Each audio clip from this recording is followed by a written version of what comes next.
Hey everyone, it's James Lambert, the motivational coach and speaker. I went from knockouts to knowledge and from headlocks to hugs. I still embrace people, just now in a more positive way. In this video, I want to share a lovely piece of writing about the Shaolin monks of China. This particular bit of writing was by a lady called Dr. Patricia Collard in the book Journey into Mindfulness. And it's about their account in China, in the Henan province, when they went to see the Shaolin monks. Now, I've actually seen the Shaolin monks in two separate occasions in London, and they are phenomenal. If you ever get a chance to see them live in particular, I encourage you to go and see them, or if not, to pick up the DVD. You can get it on Amazon somewhere. Really impressive feats, and I love this piece of writing. So this is the recollection of their experience of mindfulness at Shaolin. I enter Shaolin. The name means something like monastery in the young woodland, which was built around 495 AD. I am in my third year of living in China, and I have come to Henan to visit this mystical place. I am expecting a lot of action. In my mind, there will be men either in combat with each other or hitting steel posts and breaking them in two with a single mindful hand movement. What I notice first is an incredible silence, but not a fear-evoking one. What I feel next is a sense of peace and having arrived.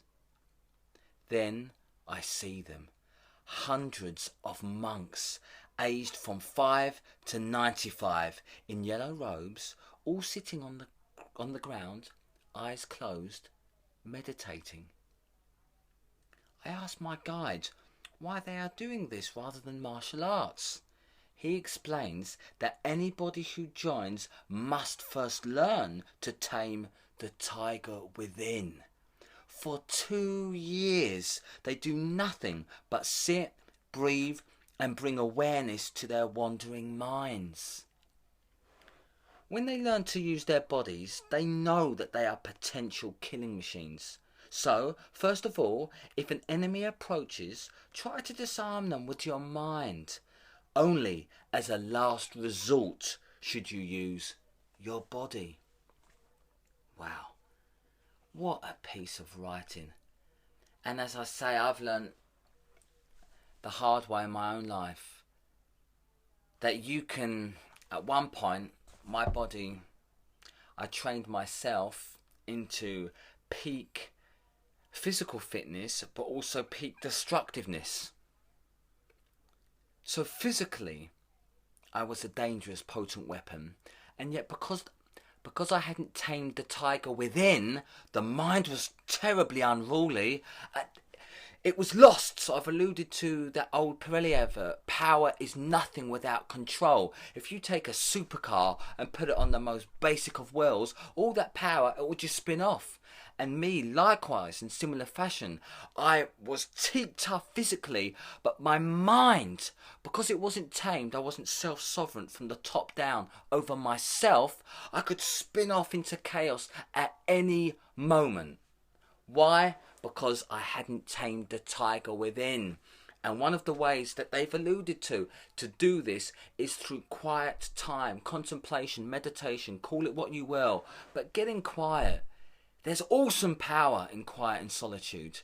Before all the busyness and freneticness of today's world, and we're all busy, but it's like being the eye of the storm, at the centre of the typhoon or the hurricane.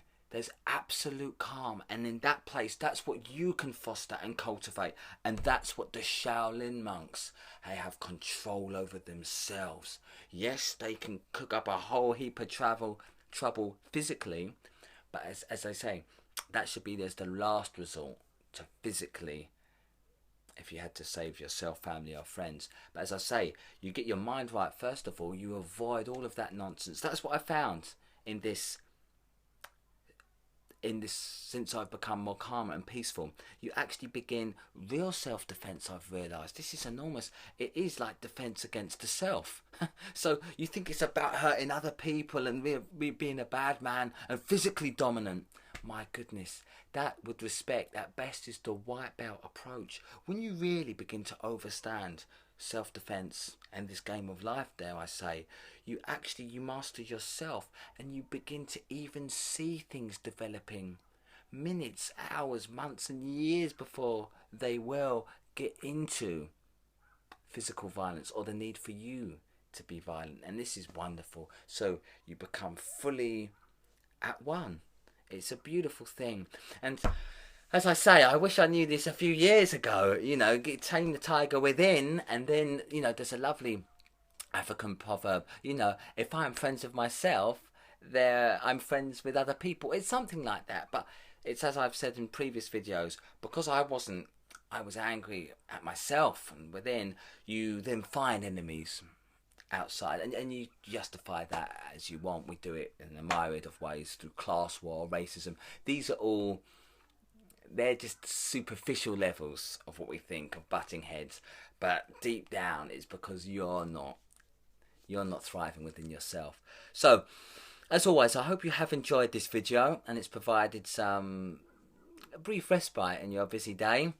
If you do, please like the video, share it, spread the love, and comment. I'd love to hear your views, and subscribe to the channel if you haven't done so already.